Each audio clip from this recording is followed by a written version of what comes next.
Good morning student. आज हम हिंदी में प्रकरण 15 हे जनशक्ति महान पढ़ेंगे, जो रांघई राघव की रचना है।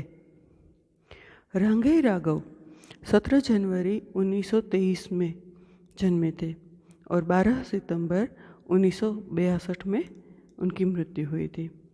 हिंदी के उन विशिष्ट और बहुमुखी प्रतिभा वाले रचनाकारों में से है जो बहुत ही कम उम्र लेकर इस संसार में आए, लेकिन जिन्होंने अल्प आयु में ही एक साथ उपन्यासकार, कहानीकार, निबंधकार, आलोचक, नाट्यकार, कवि, इतिहासवेता तथा रिपोर्टर्स लेखक के रूप में स्वयं को प्रतिस्थापित कर दिया। साथ ही अपने रचनात्मक कौशल से हिंदी की महान सृजनशीलता के दर्शन करा दिए। आगरा में जन्मे रांघई राघव ने हिंदीतर भाषी होते हुए भी साहित्य के विभिन्न धरातलों पर युगीन सत्य से उपजा महत्वपूर्ण साहित्य उपलब्ध करवाया है। रांघई राघव है वो बहुत ही प्रतिभाशाली लेखक है। उन्होंने सभी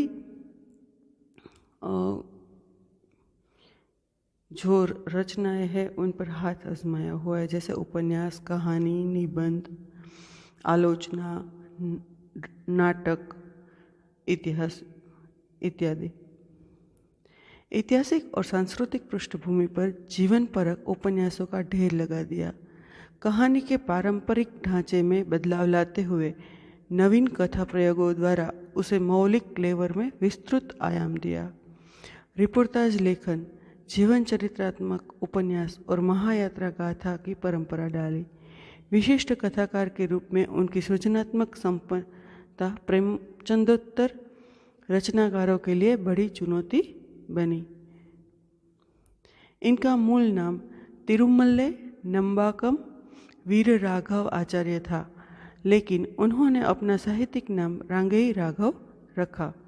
इनका जन्म 17 जनवरी 1923 में श्री रंगाचार्य के घर हुआ था। इनकी माता श्रीमती कनकवल्ली और पत्नी श्रीमती सुलोचना थी। इनका परिवार मूल रूप से तिरुपति, आंध्र प्रदेश का निवासी था। वैर गांव के सहज सादे ग्रामीण परिवेश में उनका रचनात्मक साहित्य ने अपना आकार गढ़ना शुरू किया। रांघई राघव जन्म सन 1923, निधन सन 1962।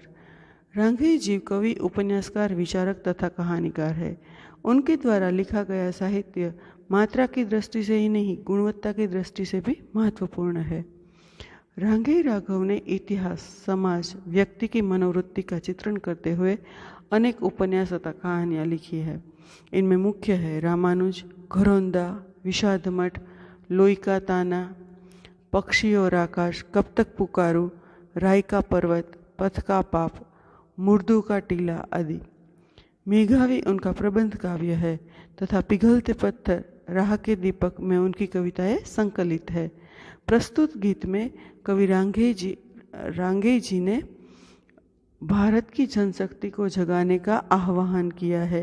ये इस विराट जनशक्ति की चेतना द्वारा भारत में महाक्रांति लाना चाहते हैं, जिसके द्वारा एक जैसे राष्ट्र का निर्माण करना चाहते हैं, जहाँ लोग अमन चैन से रह सके।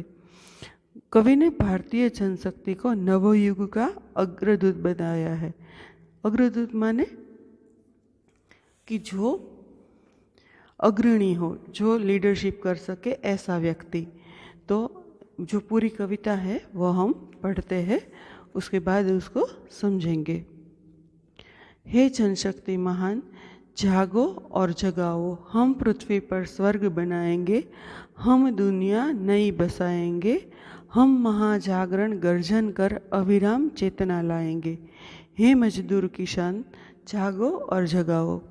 कवि जो है भारत की जनता की शक्ति को आवाहन करते हुए कहते हैं कि उनमें बहुत सारी शक्ति है। हम पृथ्वी पर स्वर्ग बनाना चाहते हैं और नई दुनिया का निर्माण करना चाहते हैं। तो हमें महाजागरण माने कि महाजागरण यानी कि चेतना लाना, महान चेतना लाना। चेतना माने क्या? जागृति। जागृति का अर्थ है बुद्धि और विवेक से काम करना। तो लोगों को, किसको?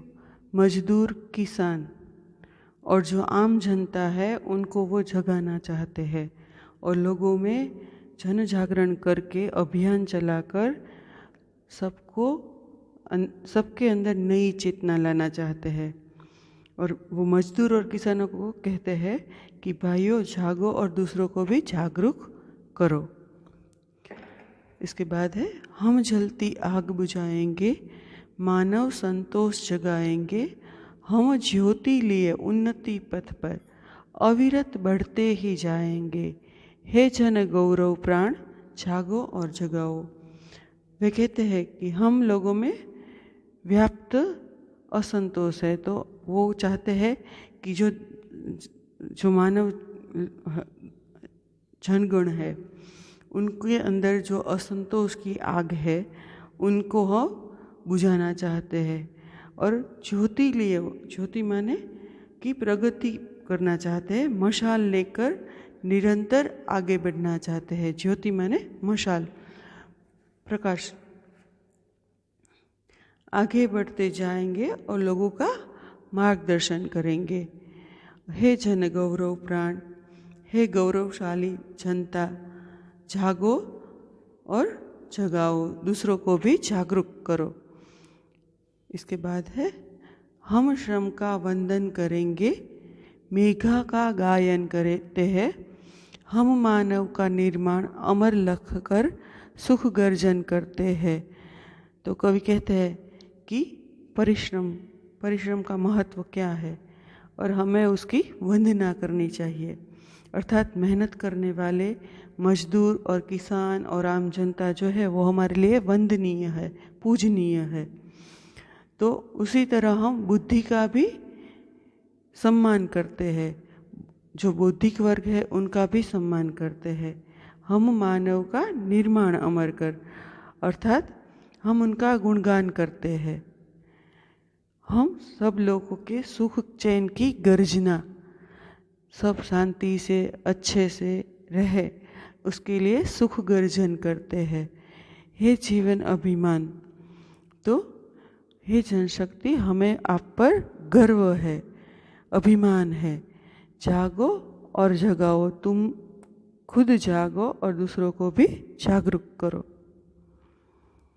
हम हैं नवयुग के अग्रदूत, हम काल जल्दी नाविक अभूत, हम साम्य दीप के नव प्रकाश, हम विजय उन्मादी क्रांति के पुत है। प्रदीप्त गतिमान जागो और जगाओ। यहाँ पर कवि कहते हैं कि हम नवयुग के, नए जमाने के हैं। अग्रदूत कौन? अग्रणी, जो सबको साथ लेकर चले, ऐसा नायक। हम काल जल्दी नाविक अभूत, तो हम समय रूपी सागर के, जल्दी माने जो सागर है वो, काल माने समय और नाविक माने असाधारण नाविक, अभूत माने असाधारण। तो ऐसे नाविक हम समय रूपी सागर के ऐसे नाविक हैं जो सबको समानता का प्रकाश फैलाकर दीपक की ज्योति से निकलते नए प्रकाश की भांति, मतलब साम्य दीप का अर्थ है यहाँ पे समानता का जो दीपक है वो हम जलाएंगे और नया प्रकाश जो है वो फैलाएंगे। हम विजयोन्मादी क्रांति, हम विजय के जो अभिमान है, उन्माद माने जिसके अंदर एक सनक मतलब पागलपन हो, किसका? तो के विजय का। विजयोन्मादी क्रांतिपुत मतलब क्रांति जो करने वाले सपूत है। हे प्रदीप्त गतिमान हे प्रदीप्त गतिमान जागो और जगाओ। जिन पर जो क्रांतिपुत है वो क्या करते हैं? तो विजय प्राप्त करने की उनके अंदर पागलपन है और वो गतिमान है और जनशक्ति को जगाना चाहते हैं। तुम जागो और दूसरों को भी जगाओ। यहाँ पर जो पोएम है उसका अर्थ ऐसा है कि जो आम जनता है भारत की, उनमें नई चेतना लानी है। कैसे चेतना? तो कि सब लोग एक अच्छे से, सुख से, शांति से और समान भाव से जिए, इसलिए वो लोगों में चेतना जगाना चाहते हैं। यहाँ पर जो पोएम है वो खत्म। इसके बाद है शब्दार्थ। जनशक्ति तो जनता की शक्ति, महान तो बड़ी ऊंची, जागो तो सजग हो या जागरूक हो, जगाओ चेतना लाओ, जागरूक करो, स्वर्ग जहाँ सुख ही सुख हो वह स्थान, बसाना आबाद करना, महाजागरण लोगों में महान चेतना लाना, गर्जन तो गरजना, अविराम तो बिना सुस्ताए निरंतर, मतलब बिना थके आराम किए हुए सतत काम करना, चेतना जागृति बुद्धि विवेक से काम लेना, बुझाना तो शांत करना, जगाना तो उत्पन्न करना, ज्योति तो मशाल, उन्नति पथ तो प्रगति का मार्ग, अविरत निरंतर लगातार, गौरव महत्व या बड़प्पन आदर सम्मान, प्राण तो जीव, वंदन स्तुति पूजन वंदना, मेघा तो बुद्धि शक्ति, गायन गुणगान, निर्माण तो बनाने की प्रक्रिया, लख तो देख, जीवन तो जिंदगी, अभिमान तो गर्व, नवयुग तो नया जमाना, अग्रदूत तो अग्रणी पहले से पहुंचकर किसी के आने की सूचना देना, काल महाकाल जल्दी, समुद्र नाविक तो नाव खेने वाला या मल्लाह, अभूत असाधारण जो हुआ न हो ऐसा, साम्य तो सादृश्य समानता, दीप दीपक नव प्रकाश तो नया प्रकाश, विजयन्मादि तो जिसे विजय पाने की सनक हो, क्रांति तो स्थिति में भारी उलटफेर पूरा बदलाव लाना, जो परिस्थिति है उससे अलग परिस्थिति बनाना, उसको हम क्रांति कहते हैं, पूत तो पुत्र, प्रदीप्त तो जगमगाता हुआ, प्रकाशमान, गतिमान तो गतियुक्त जो गति में हो। निम्नलिखित प्रश्नों के नीचे दिए गए विकल्पों में से सही विकल्प चुनकर खाली जगह भरिए। जनशक्ति की चेतना द्वारा भारत में क्या लाना चाहते हैं? तो महाक्रांति लाना चाहते हैं। उसके बाद है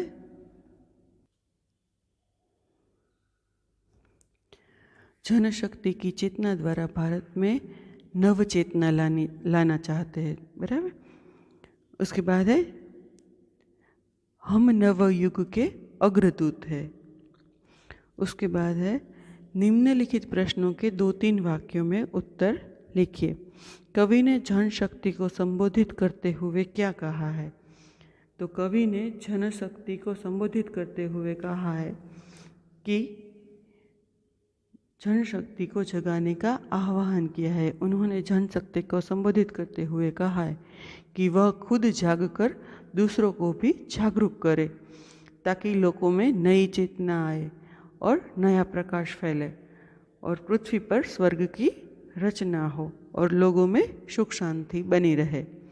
उसके बाद है महाजागरण के गर्जन से किसकी प्राप्ति होगी? तो महाजागरण के गर्जन से लोगों में निरंतर चेतना की प्राप्ति होगी। हम नवयुग के अग्रदूत कैसे बन सकते हैं?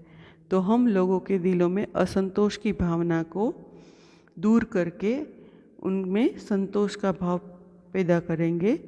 पृथ्वी पर हम लोगों स्वर्ग जैसी सुविधा प्रदान करेंगे। हम उन्नति के पथ पर आगे बढ़ते हुए लोगों का मार्गदर्शन करके नवयुग के अग्रदूत बन सकते हैं। निम्नलिखित प्रश्नों के सविस्तार उत्तर लिखिए। तो इसमें है कवि ने मजदूर एवं किसान को क्या प्रेरणा दी है? तो कवि ने मजदूर एवं किसान को अपनी मेहनत से खेतों में अन्न उपजाते हैं और कारखानों में तरह तरह की वस्तुओं का निर्माण करते हैं, जिससे जनता का काम चलता है। तो कवि मजदूर और किसान की वंदना करते हैं और उन्हें जागृत होने की प्रेरणा देते हैं। हे जनशक्ति महान गीत के माध्यम से कवि ने जनमानस को क्या संदेश दिया है? हे जनशक्ति महान गीत के माध्यम से कवि ने जनमानस को जगाने का और दूसरों में जागरूकता पैदा करने का संदेश दिया है। वे पृथ्वी पर स्वर्ग का निर्माण करना चाहते हैं जिसमें सभी लोग शांति से रह सके और लोगों में समानता की भावना का प्रचार हो। निम्नलिखित शब्दों के दो दो पर्यायवाची शब्द लिखिए। अविराम तो लगातार निरंतर, मेघा तो बुद्धि शक्ति, अभिमान तो घमंड या अहंकार या गर्व। निम्नलिखित शब्दों के विलोम शब्द दीजिए। संतोष तो असंतोष, निर्माण तो विनाश, प्रकाश तो अंधकार, विजय तो पराजय। निम्नलिखित शब्दों की संधि विच्छेद कीजिए। उन्नति तो उत प्लस नति, नाविक तो नौ प्लस इक, विजय उन्मादी तो विजय प्लस उन्मादी।